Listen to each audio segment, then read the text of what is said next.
I'll bet $1 million this Maid's son can't last 5 moves against me. $1 million! 100 guests laughed. Richard Hargrove slammed a check on the table. Wesley Carter, 18, black, son of the woman who scrubs this man's toilets. He sat down. It just sat down. I can already smell the stink of losing on it. You sure that smell isn't your opening game, Mr. Hargrove? The room went quiet. Hargrove's smile disappeared. What did you just say to me, boy?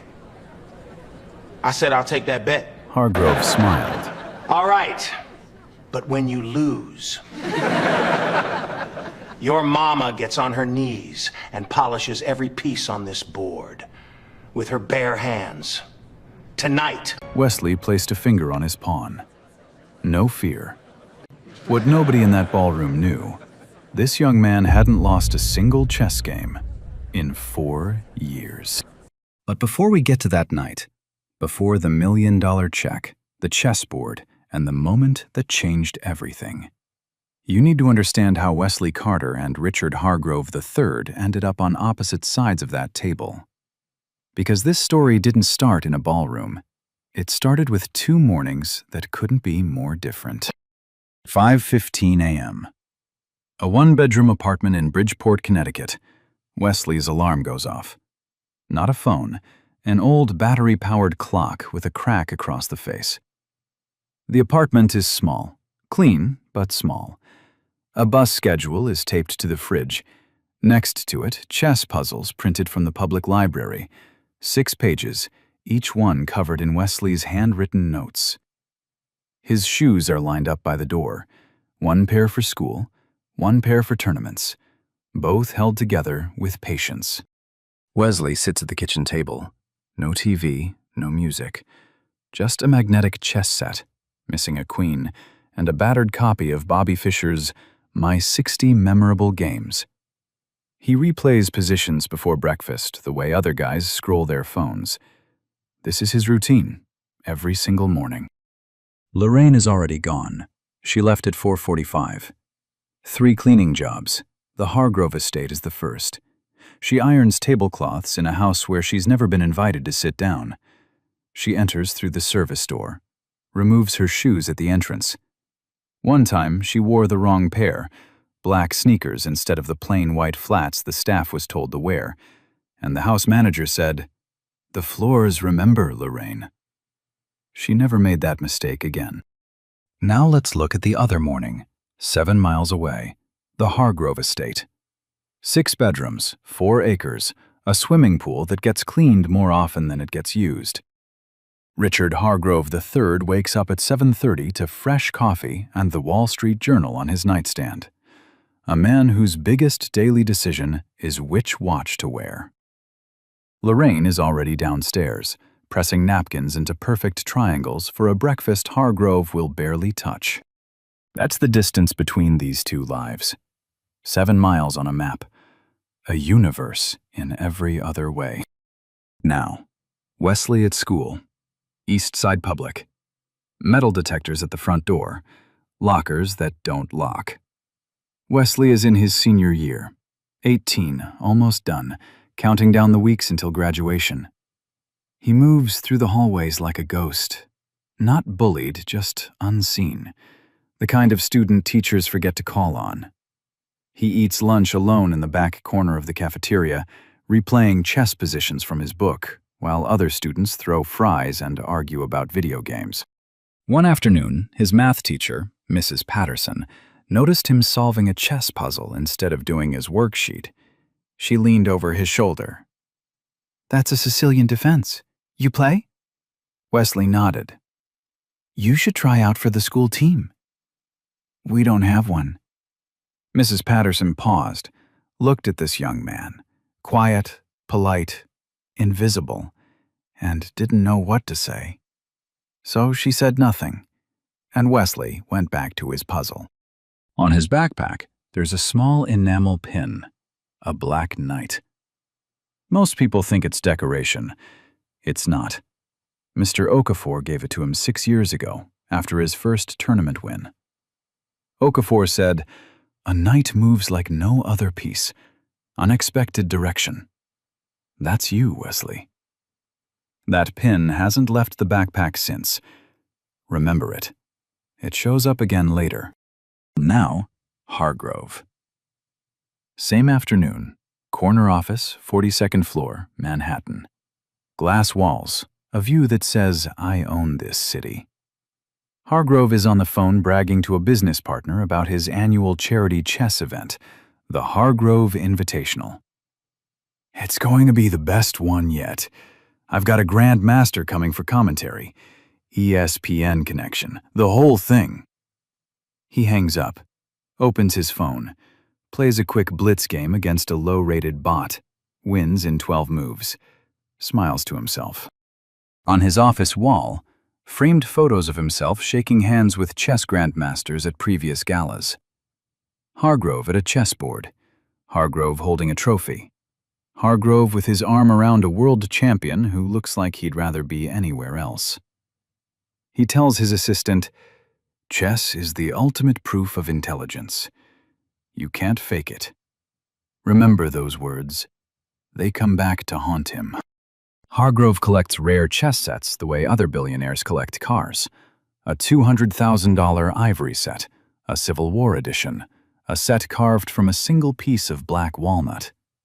He doesn't play well, maybe a 1,400 club rating, which sounds impressive until you realize any serious 18-year-old could beat him. But Hargrove doesn't know that. He's never played anyone who wasn't trying to lose to him on purpose. Back at the estate, late afternoon. Lorraine receives instructions for the gala from the house manager. 60 guests confirmed. Catering, flowers, security. She nods, writes everything down. Hargrove walks through the room, doesn't look at her, doesn't say hello. His assistant turns to Lorraine and says, "Your boy, he needs to stay in the service kitchen during the event. Out of sight." Your boy. Not Wesley. Not even your son. Just your boy. Lorraine nods. She's heard worse. That evening, she packs Wesley's backpack for the night, tucks a granola bar into his jacket pocket, straightens his collar. The one good shirt she irons every Sunday, even though nobody at the party will ever see him. She whispers, "I know it's boring, baby. Just a few hours. Read your book." Wesley looks at her. He sees the tiredness in her eyes, the way her hands are cracked and dry from chemicals, the way she smiles even when there's nothing to smile about. "It's fine, Mom." But it's not fine, and they both know it. Lorraine Carter spends every day making herself invisible in rooms full of people who will never see her. And tonight, her son is supposed to do the same. Supposed to. The Hargrove Invitational, 8 p.m. The ballroom looks like something out of a magazine. Crystal chandeliers, a string quartet in the corner, waiters gliding between guests with silver trays. Men in tuxedos, women in gowns that cost more than a year of Lorraine's rent. And in the center of the room, on a raised platform under a spotlight, the chessboard. $200,000 of hand-carved ivory set up like a shrine. Hargrove opens the night with a speech. Charity, generosity, the importance of intellect. He uses the word meritocracy 3 times. Then he sits down for the exhibition match. His opponent, a local club player named David Stein. Stein is also a business associate. Stein's firm manages a chunk of Hargrove's real estate portfolio. The game lasts 19 moves. Stein plays like a man who wants to keep his biggest client happy. He makes 2 obvious mistakes, too obvious, and resigns with a gracious smile. Hargrove stands up, arms wide, soaking in applause like he just won the world championship. Then comes the moment. Hargrove grabs the microphone, face flushed, riding the high. "Ladies and gentlemen, I have an open challenge. $1 million to anyone in this room who can beat me tonight. Any taker?" He grins, scans the crowd. He knows no serious player is here without his invitation. This is a performance, a flex, nothing more. The crowd claps. Nobody steps forward. Hargrove nods, satisfied. Meanwhile, the service kitchen. Fluorescent lights, steel counters, the smell of leftover canapes. Wesley sits on a stool near the back door, his magnetic travel set open on his lap. He's replaying a Kasparov game from memory, move 37. A rook sacrifice that cracked open the entire position. The door swings open. Jonathan Hargrove, Richard's 20-year-old son, walks in looking for a drink. He's not like his father. Quieter, softer around the edges. Home from college for the weekend. He spots Wesley and stops. "You play chess?" Wesley looks up, nods. Jonathan glances at the board. "That's Kasparov versus Topalov, 1999. Wesley raises an eyebrow. "You know it?" "My dad made me study it." Jonathan shrugs. "I quit playing years ago. Got tired of being told I wasn't good enough." He pauses. "My dad just offered $1 million to anyone who can beat him. You should go out there." He says it half joking, the way rich kids say things when they don't understand what's at stake. Wesley closes the magnetic set. One piece is missing. The Black Queen. Lost months ago. He never replaced it. He practices without it now. Every game, every session. No queen. Remember that. Lorraine appears in the doorway. She heard Jonathan. She shakes her head slowly. She knows what happens when they draw attention in this house. Nothing good. But Wesley is already standing, and in his head, a voice. Not his mother's, not Jonathan's. His grandfather's. "Don't ever let anyone make you small, Wes. You are not small." He walks toward the ballroom door. Lorraine whispers, "Wesley, don't." He pushes through, and the service kitchen door swings shut behind him. Wesley Carter didn't learn chess from a book. He learned it from a man the world forgot. Emmanuel Okafor, 71 years old, Nigerian, former national chess champion, 3-time winner of the Nigerian Chess Open in the 1980s. He came to America in 1994 with 2 suitcases and a rating of 2,350. By the time Wesley met him, Okafor was running a free after-school program at the Bridgeport Community Center. No funding, no sponsors, just a folding table, 6 plastic chairs, and a chess set with a missing rook that he replaced with a bottle cap. Wesley was 6. Lorraine's shift ran late. It always ran late. And the community center was the only place open. Wesley wandered in. Didn't talk to anyone. Just stood by the table, watching Okafor play against himself. Okafor looked up. "You want to sit?" Wesley sat. "You know what this game is?" Wesley shook his head. Okafor placed a pawn in the center of the board. "This is the smallest piece. Everyone ignores it. But if it's brave enough to keep moving forward, it becomes the most powerful piece on the board." He smiled. "You remind me of this piece." That afternoon, Okafor taught Wesley how the pieces move. Just the basics. Pawn goes forward. Knight jumps in an L shape. Bishop slides diagonal. Wesley didn't say much, but his eyes didn't leave the board. Not once. He came back the next day, and the next, and every day after that for 12 years. By age 8, Wesley was beating every kid in the program. By 10, he was beating adults who walked in off the street thinking they could teach the kid a lesson. By 12, Okafor entered him in his first rated tournament, the Connecticut Scholastic Open. Wesley won every game. 5 rounds, 5 wins, not a single draw. That night, Okafor gave him the black knight pin, pressed it into his palm, and said, "A knight moves like no other piece. Unexpected direction. That's you, Wesley. Don't ever forget it." Wesley pinned it to his backpack and never took it off. But Okafor's health was failing. Diabetes took his legs first. then his mobility. By the time Wesley was 13, Okafor was coaching from a wheelchair, pointing at squares with a wooden stick because his hands shook too much to move the pieces. He never complained. He just said, "My hands are retired. My mind is not." Now, Wesley's grandfather, Arthur Carter, Lorraine's father, a janitor who worked nights at a middle school for 31 years. He read philosophy books on his lunch break, Marcus Aurelius, Frederick Douglass, James Baldwin, not because anyone told him to, because he believed the mind was the one thing nobody could take from you. Arthur loved watching Wesley play.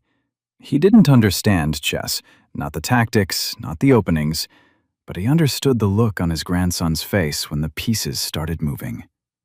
Focus. Purpose. Something bigger than a 6-year-old should carry. Arthur got sick when Wesley was 9. Lung cancer. The diagnosis came in March. He was gone by October. The last time Wesley saw him, hospital bed, machines beeping, Arthur's hand wrapped around Wesley's fingers like he was holding on to the whole world. Arthur whispered, "Don't ever let anyone make you small, Wes. You are not small." Wesley won his first open tournament 2 weeks after the funeral. He wrote on the back of his score sheet, "For Grandpa." He was 10 years old.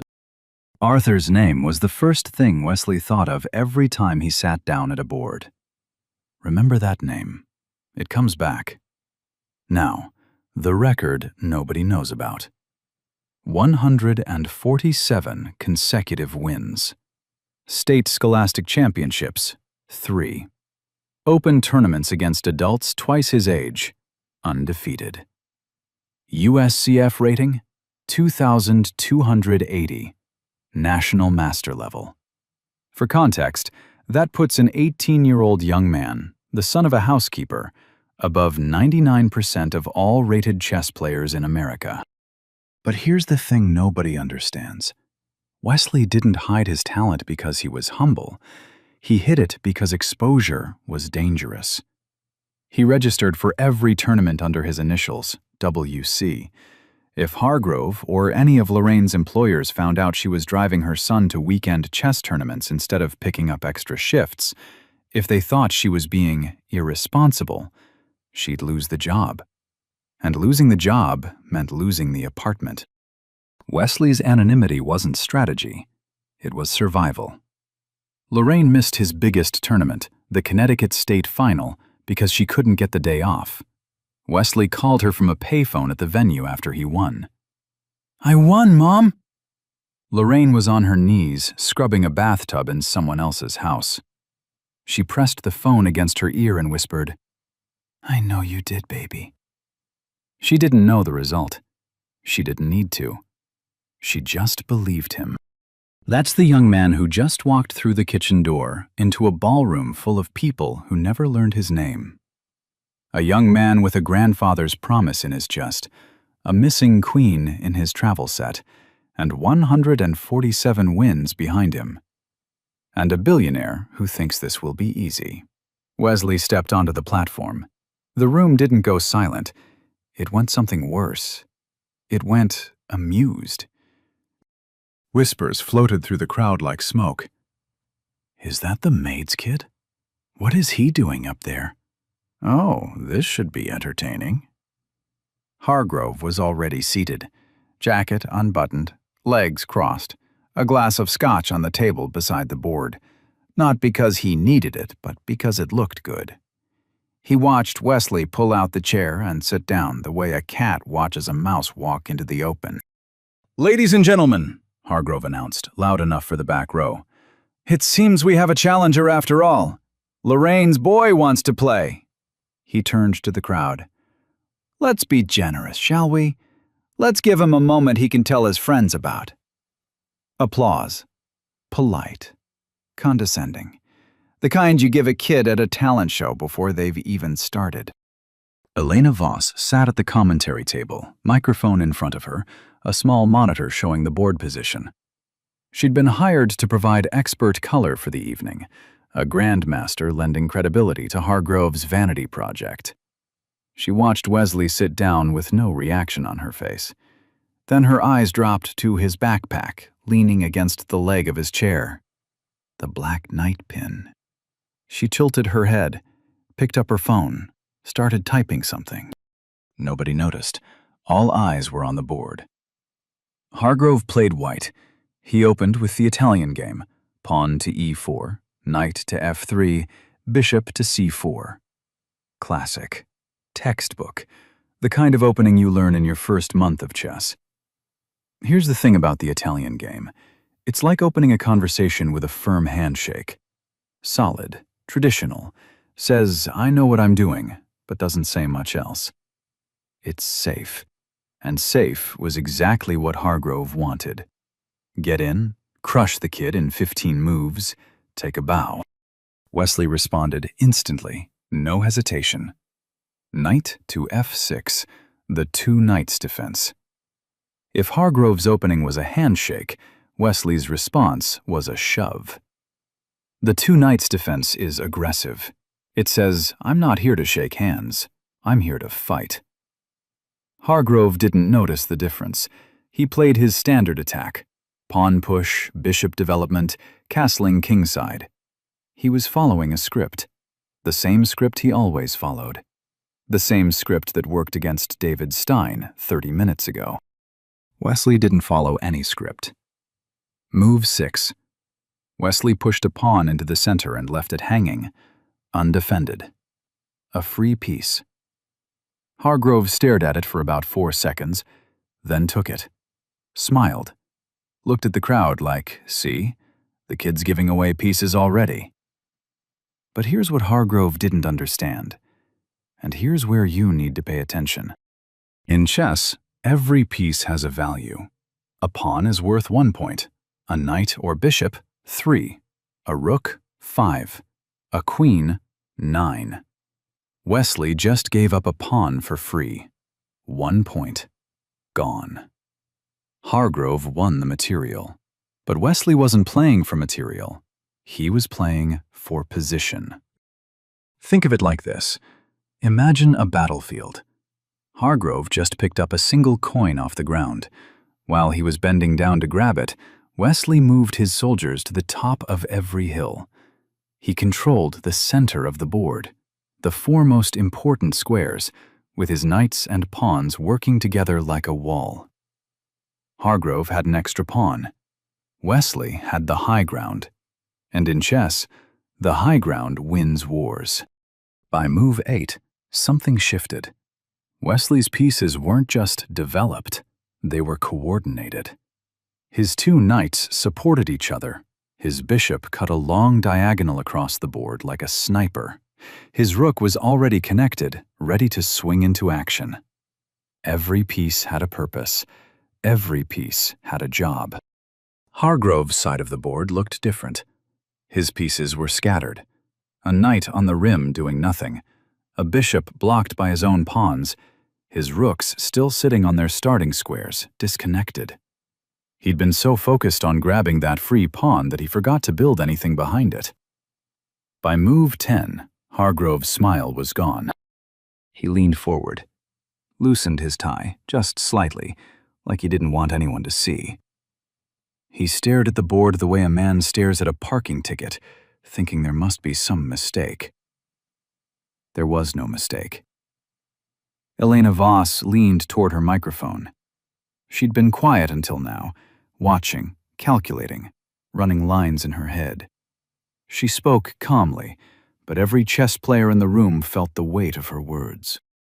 Ladies and gentlemen, what we just witnessed is not a beginner's game.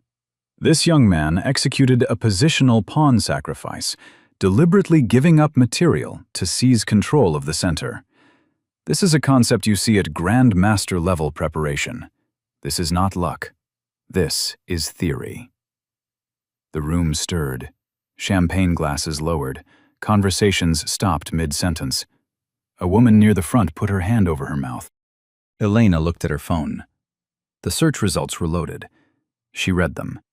Then she looked up at Wesley, at the black knight pin on his backpack. and the smallest smile crossed her face. She didn't say anything. Not yet. But she knew. And if you go back and re-watch this moment, if you look at Elena's face the second Wesley sat down at that board, you'll see it. She suspected from the pin alone. She just needed confirmation. Now she had it. And Hargrove? Hargrove still thought he was winning. Move 14. Hargrove's clock was ticking. Not just the chess clock, the clock inside his head. The one that tells a man who's never been wrong that something is very, very wrong. He tried to simplify. That's what amateurs do when the board gets too complicated. They trade pieces. Knight takes knight. Bishop takes bishop. Strip everything down until there's nothing left to be confused by. It's like turning down the volume when the music gets too loud. Fewer pieces, less danger. That was the plan. Wesley didn't let him. Every time Hargrove offered a trade, Wesley sidestepped it. Knight retreats to a better square instead of capturing. Bishop slides one diagonal over, refusing the exchange but opening a new threat. Rook shifts to a half-open file, not attacking anything yet, just watching. Waiting. Hargrove pushed a trade again on move 16. Wesley declined again. And again on move 18. And again on move 20. The board stayed full. The tension stayed high, and Hargrove was drowning in it. Here's what was happening in simple terms. Imagine you're in an argument with someone smarter than you. You want to change the subject. Make it simpler. Make it about something you can handle. But every time you try, they steer the conversation right back to the thing you can't answer. That's what Wesley was doing. Hargrove wanted a simple game. Wesley refused to give him one. Move 22. Wesley began building something. Slowly, quietly. The way you set a trap that doesn't look like a trap until it's too late. He moved a knight to the center of the board, a square called D5. From that single square, the knight controlled 8 other squares simultaneously. It couldn't be captured. Wesley had arranged his pawns to protect it perfectly. It just sat there, radiating power in every direction like a king on a throne. In chess, this is called an outpost, a piece that can't be removed, sitting in the heart of enemy territory, controlling everything around it. Hargrove couldn't take it, couldn't push it away, couldn't ignore it. It was like a rock in the middle of a river. Everything had to flow around it. And here's the part that matters. Remember what Mr. Okafor said about the knight? A knight moves like no other piece. Unexpected direction. That's you, Wesley. That knight on D5 wasn't just a chess piece. It was Wesley. Planted in a place nobody expected, impossible to move, controlling everything. Hargrove stared at the board for nearly 2 minutes, the longest pause of the night. His fingers hovered over pieces and pulled back, hovered and pulled back. He was looking for a plan. Any plan. He found one, or thought he did. Move 25. Hargrove sacrificed his bishop, just gave it up, crashed it into Wesley's pawn structure to rip open a line toward Wesley's king. It was desperate, aggressive, the kind of move a man makes when he's not trying to win anymore. He's trying to survive. If he could get his rook to Wesley's back rank, maybe, just maybe, he could create enough chaos to swindle a draw. The crowd gasped. For a moment, it looked dangerous. A bishop sacrifice always looks dramatic, pieces flying, lines opening. It felt like Hargrove had finally found his punch. Wesley took 30 seconds, the longest he'd paused all game. He sat perfectly still, hands in his lap, eyes scanning the board. Not one piece, not one square, but the whole thing, the whole picture. Then he moved his rook. One square, just one, to the back rank. That single move did 2 things at once. First, it blocked Hargrove's attack completely. The rook sat on the exact square Hargrove needed to deliver his threat. Door closed. Second, it opened a diagonal for Wesley's bishop, creating a new attack aimed directly at Hargrove's king from the other side of the board. One move, two problems solved, one new problem created for Hargrove.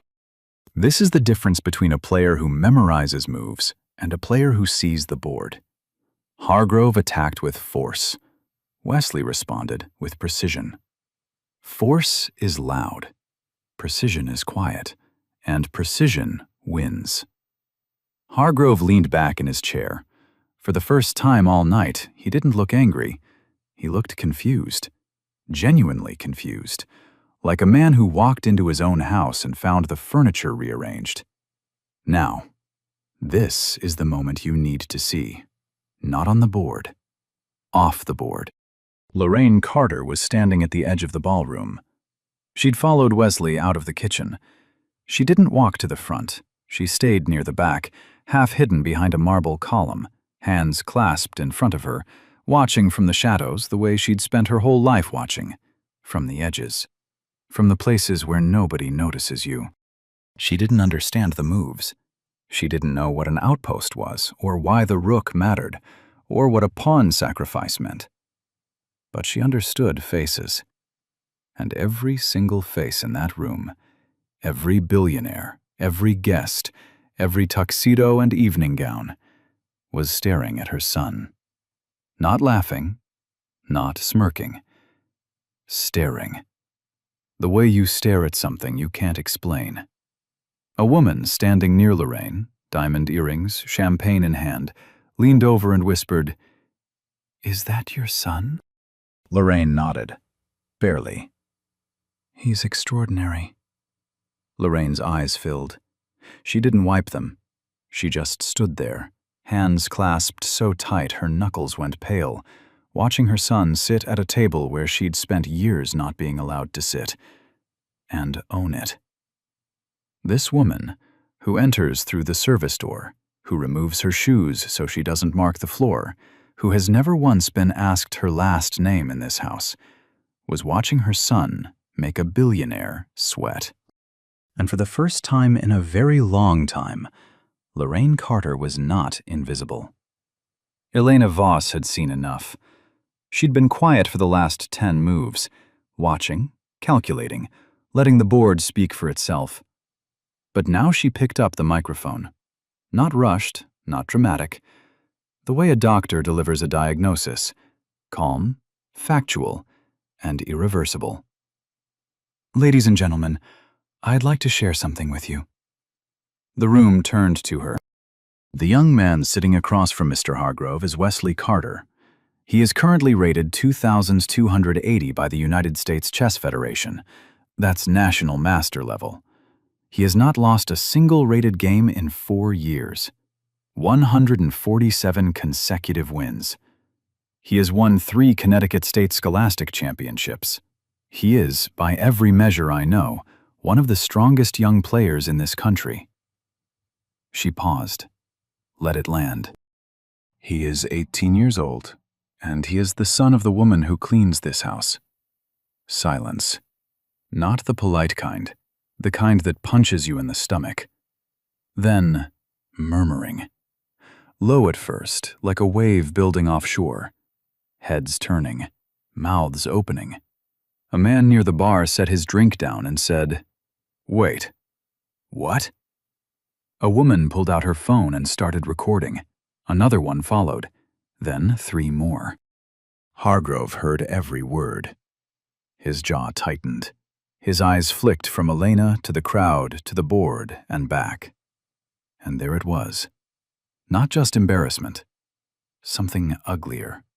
The specific fury of a man who built his entire identity around being the smartest person in every room, now realizing that a young man he called a stray was dismantling him on a stage he built for himself. He wasn't losing a chess game. He was losing the story he told himself about who he was. The room was shifting. You could feel it, like the temperature changed, Guests who had laughed when Wesley sat down were now leaning forward with their hands over their mouths. A couple near the front exchanged a look that said, "Are you seeing this?" People weren't watching a curiosity anymore. They were watching something real. Jonathan Hargrove stood near the back wall, arms crossed, watching his father. He didn't look surprised. He looked relieved. Like something he'd always known but couldn't prove was finally being shown to the world. A man in a gray suit, one of Hargrove's business partners, leaned over to the woman beside him and whispered, loud enough for 3 people to hear, "He's been playing the maid's son this whole time. And losing." Lorraine heard that. She didn't react, but she stood a little straighter. The social geometry of the room had flipped. 10 minutes ago, Wesley was the entertainment, the maid's kid who wandered in over his head. Now Hargrove was the one exposed, the man who bet $1 million, insulted a young man in front of 100 witnesses, and was now losing to that same young man on a board he couldn't blame anyone else for. Hargrove felt it. The eyes, the phones, the silence between moves that used to feel like respect and now felt like a courtroom. He snapped. Not loud, tight, through his teeth. "It's one game. One game. Everybody sit down." But nobody sat down. In fact, more people stood up. And somewhere across the board, Wesley moved another piece. Quiet. Calm. Like he'd been here before. Because he had. 147 times. Move 31. Hargrove had 7 pieces left on the board. Wesley had 9. But numbers didn't tell the story. Position told the story. And Wesley's position was a noose. Hargrove's king was trapped in the corner, boxed in by his own pawns, hiding behind a wall he'd built for safety that had now become a cage. His rook sat on an open file doing nothing because every square it could move to was controlled by Wesley. His remaining knight was stuck on the edge of the board, what chess players call a knight on the rim is grim. Every piece Hargrove had was either frozen, blocked, or useless. Wesley's side of the board was the opposite. His rook controlled the only open file. His bishop owned the longest diagonal. His knight, still sitting on d5, hadn't moved in 11 turns, and didn't need to. It just sat there, locking down everything. But the real threat wasn't any of those pieces. The real threat was a pawn. A single pawn on the 6th rank, 2 squares away from the end of the board. 2 squares away from becoming a queen. Wesley had been pushing it forward for 15 moves. Quietly, 1 square at a time. While Hargrove was busy worrying about knights and bishops and rook attacks, this little pawn, the smallest piece on the board, worth exactly 1 point, had marched almost the entire length of the battlefield without being noticed. Here's where it all came together. Wesley moved his rook to Hargrove's back rank, directly threatening the queen.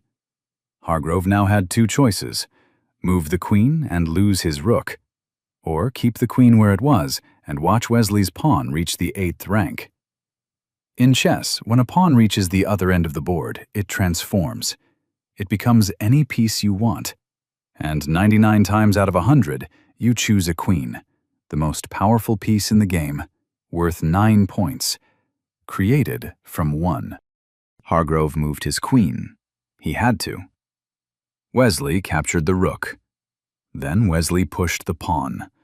1 more square. 7th rank. 1 square away. Hargrove threw everything he had left.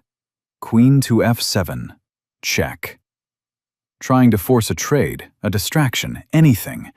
Wesley blocked with his bishop. Calm. Simple. And then, the final move. Pawn to the 8th rank. Promotion. A new queen appeared on the board, and it arrived with check, attacking Hargrove's king directly, while simultaneously cutting off every escape route. Remember, Wesley practiced at home with a travel set missing its queen. Every day, every morning at that kitchen table. He'd spent years learning how to win without the most powerful piece on the board. So when the moment came to create one from nothing, from a single pawn that everyone else would have ignored, he didn't hesitate. He'd rehearsed this moment 1,000 times. Wesley didn't stand up, didn't raise his voice. He just looked at the board, then at Hargrove, and said quietly, "Checkmate in 3. Hargrove didn't move. His hand hovered over a piece, then pulled back. He ran the lines in his head. 1, 2, 3. Every variation ended the same way. He was lost. The room held its breath. Then, one person clapped. Elena Voss. Standing. Slow, deliberate applause. Then another person joined. Then 5. Then the entire room erupted. Not polite golf claps, not charity gala courtesy. Real, thundering applause from people who had just witnessed something they would never forget. Wesley stood up from the table. He didn't look at Hargrove. He didn't look at the crowd. He didn't look at the check for $1 million still sitting on the table. He looked across the room, at his mother. Lorraine was crying. Not dramatic, cinematic crying. Just tears running down her face, one hand pressed over her mouth, the other gripping the marble column she'd been hiding behind. Wesley walked to her, through the crowd, past the champagne, past the tuxedos, past every person who had never once asked his name. She grabbed him, held him. He was taller than her now, had been for years, towering over her by a full head. In that room full of billionaires and evening gowns, the most powerful image wasn't the checkmate. It wasn't the $1 million check. It was a mother holding her son, in a house where she'd spent years being no one, while the whole world finally saw what she always knew. The applause faded. The room was still buzzing. Phones out, people whispering, a few guests already texting friends who weren't there. But one person wasn't clapping. One person wasn't whispering. One person was standing at the chess table with a face the color of old cement. Richard Hargrove III. He didn't shake Wesley's hand. He didn't nod. He didn't do any of the things a man is supposed to do when he loses with dignity. Instead, he stood up so fast his chair scraped the platform, and he pointed, not at Wesley, but at Lorraine. "You planned this." The room went cold. "You brought him here on purpose. This was a setup.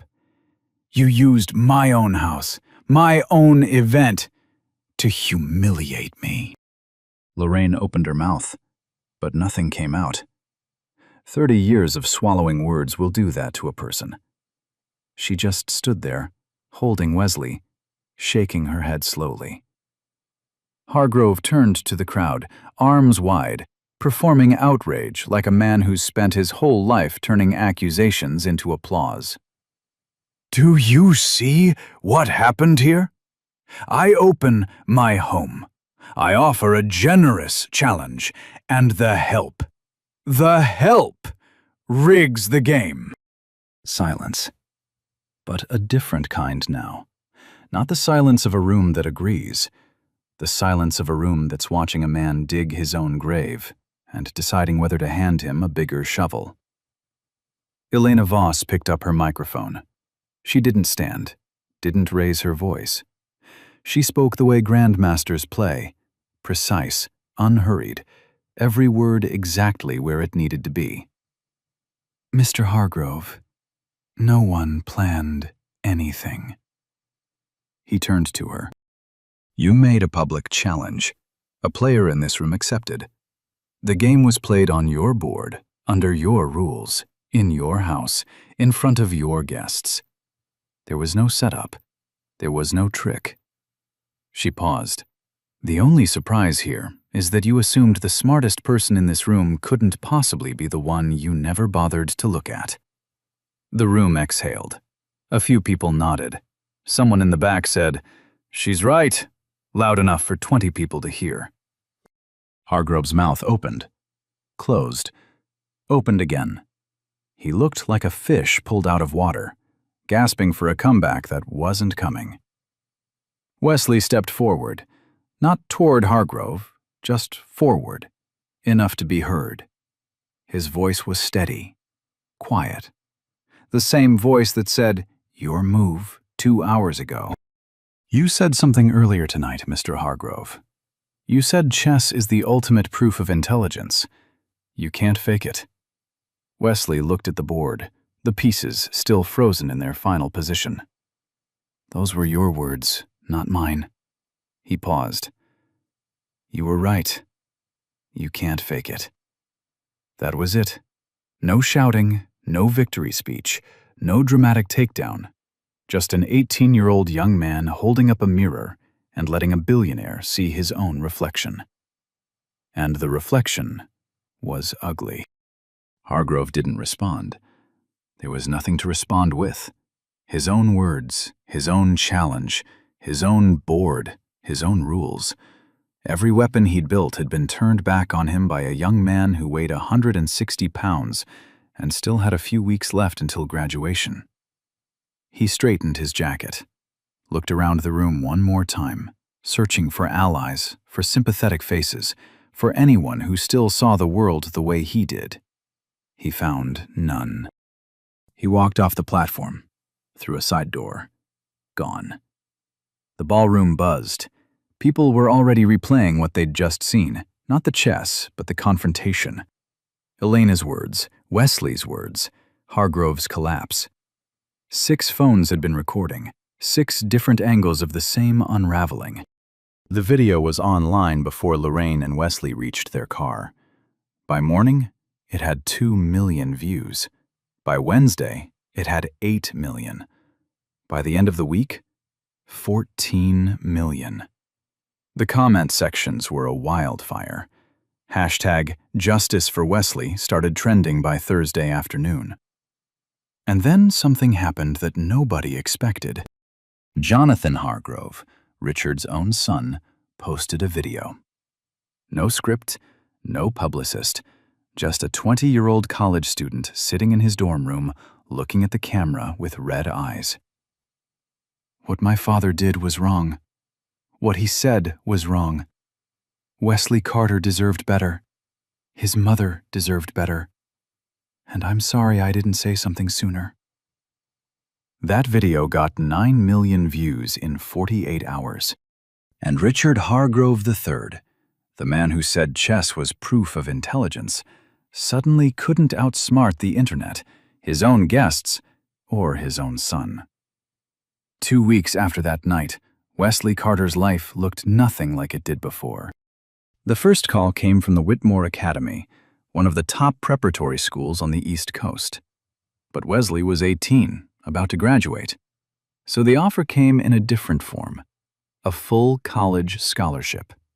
Tuition, room, board, books, everything. Their chess program was nationally ranked, and they'd been watching Wesley's tournament results for over a year. They just didn't know who WC was. Now they did. The second call came from a chess equipment company. Not a big sponsorship deal, just a woman on the phone who said, "We saw the video. We'd like to send Wesley a proper chess set, a complete one." Wesley opened the box on the kitchen table. 32 pieces, including a queen. He held it in his hand for a long time. The piece he'd played without for over a year. The piece he'd learned to win without. Now here it was, solid, weighted, real. He set it on the board in the correct square. Then he looked at his magnetic travel set, the one with the missing queen, and left it exactly the way it was. Some things you don't fix. Some things you keep as reminders. 3 universities reached out. Formal offers this time. Full rides, campus visits, coaching introductions. The kind of doors that don't open for kids from Bridgeport. The kind of doors that had just been blown off their hinges. Now, the $1 million. Hargrove's lawyers moved fast. Within 72 hours, they released a statement calling the bet a social gesture made in the spirit of entertainment and not a legally binding wager. Translation: he didn't want to pay. But 14 million people watched him slam that check on the table. 14 million people heard the words come out of his mouth. Every legal analyst on television said the same thing. Verbal contract, public witnesses, recorded on video. His publicist made the call. Settle. Quietly. Make it go away.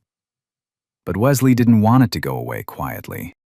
He sat with Lorraine at the kitchen table, the same table where he'd studied chess puzzles every morning since he was 6, and told her what he wanted. "I don't want it for us, Mom." Lorraine looked at him. "I want to name it after Grandpa." The Arthur Carter Chess Initiative. $1 million. Endowed to fund chess programs in underfunded public schools across Connecticut. Free equipment, free coaching, free tournament entry. Every dollar aimed at kids who looked like Wesley. Kids with talent and no access. Kids playing on magnetic sets with missing pieces. Kids whose mothers worked 3 jobs and still couldn't afford a $20 entry fee. Wesley didn't keep a cent. Lorraine tried to argue. Wesley said, "Grandpa didn't leave us money. He left us something better. I want to pass that on." Lorraine stopped arguing. The initiative launched in 11 schools in the first year.